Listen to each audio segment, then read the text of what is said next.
So today's story time is a very unlucky one. Definitely one of my unluckiest moments ever. Now recently, the past few days, I've been telling very recent story times. Story times that take place like the day before or the day of me telling it. And this one's a little bit different. Today's story time takes place in middle school. Yeah, the very last year of middle school, right before I went into high school. And this is the story time of how I almost got expelled from my middle school and arrested. Yeah. Hope you enjoy this story time. Leave a like on the video if you do enjoy it, and let's jump right into today's story time. So today's story time all starts off as a normal day. Like I said, last year in middle school. At this point, I wasn't really doing a whole lot. Now, the thing about middle school, at least mine at the time, is I could kind of do whatever I wanted and they just passed me along because my grades didn't really matter until high school at this point. So I was pretty much just going in every day and not trying my hardest, which, isn't really the right mindset to have in school. But even though my grades didn't really matter at this point, my teachers were still all like on my case about it, being like, hey, you got to get better grades. If you don't, you're not going to move on to high school. And they were lying to me when they said that because I had talked to a staff member who said that couldn't happen. But they wanted me to get good grades, right? So I was kind of on thin ice with all my teachers and my staff at that school. So yeah, starts off as a normal day. I wake up, I get ready for school, I go to school, and like I said, I was kind of a lazy student, so I got to school, I was way too tired, so I went to my first period class, put my head down, and literally proceeded to sleep all the way through first period. I woke up at the very end of first period to my teacher tapping on my shoulder and going, Austin, you just slept through my entire class. Go to the main office right now. And the main office just meant you're going to the principal's office. So I get my head up off the desk, I stand up, and I'm just thinking to myself, like, damn it, man, this is not a good start to this day. Like, my teachers already are angry at me. Me going to the principal's office right now is not the move. So yeah, had to get up, go up to the principal's office, explain to my principal why I was up there and how I slept through class. My principal was not very happy with me, told me that I was on very thin ice and needed to be better, and I agreed to be better. And from there, I was dismissed and I went to my second period class, okay? So my second period class wasn't anything special. I didn't sleep through that one. I just kind of sat in there and did my work. And then it was time to go to my locker after that class was over. So the bell rings and I go straight to my locker because I only had a few minutes to get there and grab what I needed for my next class. And the thing about my locker is it was right next to this one dude who was not trustworthy whatsoever. Let's just call this dude Ethan, okay? Now, Ethan was constantly getting into trouble, and I know people are going to comment and be like, Austin, isn't that a little bit hypocritical? Like, you've been in some trouble yourself. No, this dude took it to new levels, okay? Ethan had a damn death wish, I swear. Like, this kid would take getting into trouble to new heights every single time. Like, for example, one time he got mad because he failed an exam, and he went to the lunchroom right after he failed, grabbed the entire slushie machine out of the cafeteria, and smashed it in the hallway. And slushie went all over the damn hallway. I don't know what that slushie machine did to him to deserve such disrespect, but yeah, he disrespected the absolute fuck out of that slushie machine. It was really, really just not good looking. It looked like a crime scene for the slushie machine, alright? So anyway, yeah, Ethan, a very angry, trouble-causing individual, right? So I go to my locker, and I'm getting a folder out of my locker, getting ready for my next class, and Ethan's right next to me getting something out of his locker, and he goes, yo, Austin. And I was like, what's up, man? He goes, can you do me a favor today? I was like, Ethan, what do you need, man? Because every time he would ask me to do a favor for him, it involved holding something illegal that I'm not supposed to have at school. So I'd always say no to him, because I'm not trying to get in trouble. And sure enough, I was correct.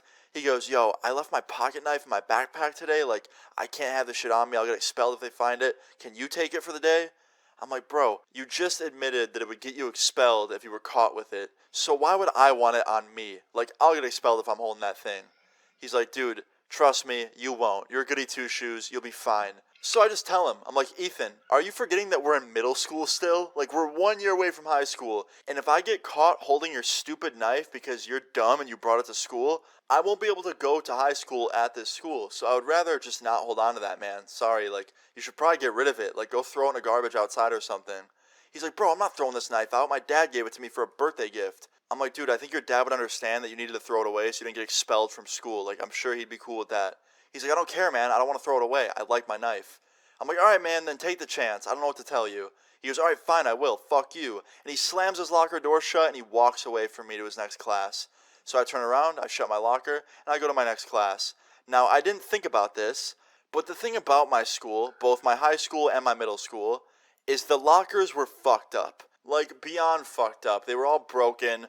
All you had to do to open someone's locker without the combination is you would walk up to it, pull on it, and knee it. Yep, just pull on it as hard as you can, and then simultaneously hit it with your knee or kick it with your foot, and it'll open right up. That's how rigged our lockers were.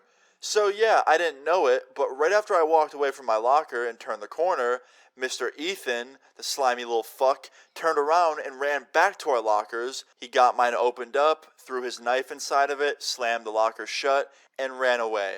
Now you're probably thinking, Austin, how do you know all this? Like, how do you know he did all that for sure? Well, I'm going to tell you, okay? Because Ethan proceeded to do the most fucked up thing you could do to anybody after this. So Ethan was angry that I wouldn't hold on to his knife for him and take the fall for him, basically. So he decided to do the most petty thing ever, the most messed up thing ever. He decided to frame me. He put his knife in my locker, then he ran up to the main office after leaving my locker, and he told my principal that he saw that I had a knife and was hiding it in my locker, and he was concerned for his safety. That's what this psychopath told my principal, okay? And they believed it, and they conducted a random search on my locker, and they saw it sitting there on the top shelf because Ethan planted it there like a scumbag. And yeah, I get called up to the office like 5 minutes later. I walk into the main office, and I see two school cops in there. I see my principal, I see Ethan, and they're all giving me this look of shame. And I'm just so confused. I'm like, what's going on? And my principal and my school cop proceeded to tell me that they conducted a search on my locker because they got a report from Ethan about me having a knife in school and how I was showing it off. Now, of course, upon hearing this, I immediately am just dumbfounded because I had no knife on me. The only person that had a knife was Ethan. So I look over at Ethan because I'm just so confused, and he's giving me this smirk. This real, like, petty smirk of just like a, haha, I got you, motherfucker type of smirk. So that's when I'm like, alright, this dude wants to snitch on me for something I didn't even do and frame me because he's petty. I could play that game too. So I look at my principal and I'm like, listen, I can clear all this up right now. I didn't bring a knife to school. Like, why would I do that? There's only one person here that owns a knife and had it in school today, and that's Mr. Ethan, because he asked me to hold it for him because he was worried about getting expelled, and he planted it in my locker after I said no, and clearly this is what this is all about. So please, go check the cameras, because I know there's one in that hallway, and you can clearly see him planting it in my locker. I'm sure he did, or someone else did for him. And my principal goes, is this true, Ethan? And Ethan goes, no, check the cameras.